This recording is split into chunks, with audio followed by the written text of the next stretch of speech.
लाल ही मक्के में बाकी था। यतीमी और नादारी के बाइस सबने छोड़ा था। उन्हें मालूम क्या ये लाल फखरे नस्ल आदम है, हबीबे किबरिया है, ये शहंशाहे दो आलम है।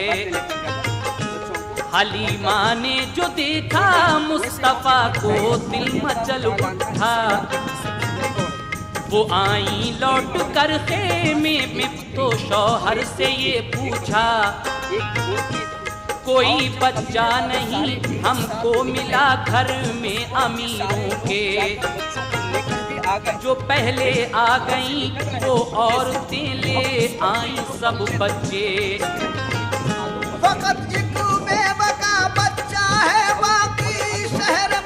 अब उन्होंने जाते हैं दाई हलीमा रज़ी अल्लाह अन्हा लास्ट में हुज़ूर पाक सल्लल्लाहु अलैहि वसल्लम को हज़रत आमिना बड़ा प्यार करते थे, लेकिन गम था कि कुछ ही दिनों पहले हज़रत अब्दुल्ला का इंतकाल हुआ था। यानी मेरे आका के आने से पहले कब्ल अल्लाह रब्बुल इज़्ज़त वालिद को उठा लिया था। यानी आप सल्लल्लाहु अलैहि वसल्लम के वालिद नहीं रहे थे और उनके वालिदा इस वक्त बेवा की हालत में थी। अब वो हालत उन्हीं को मालूम है जो इस हालत से गुजरे हैं, अभी कितना दर्द और गम था।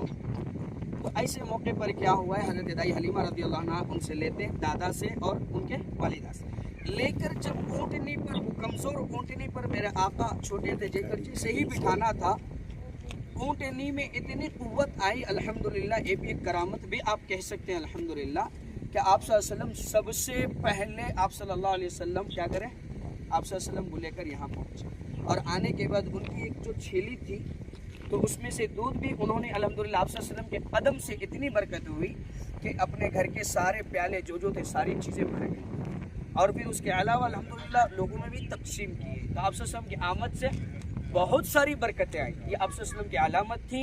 और ये भी एक अलामत है, मक्के में जब आप सल्लल्लाहु अलैहि वसल्लम पैदा हुए तो उसी वक्त बड़े बड़े उस वक्त में ईसाइयों के जो आलिमा थे सारों को इस बात का इल्म था कि आखिरी ज़मां हुज़ूर पाक सल्लल्लाहु अलैहि वसल्लम की आमद हो गई है, लेकिन किसी में इतनी मजाल नहीं, किसी में कोई इतनी हिम्मत नहीं, मेरे आका को मिला।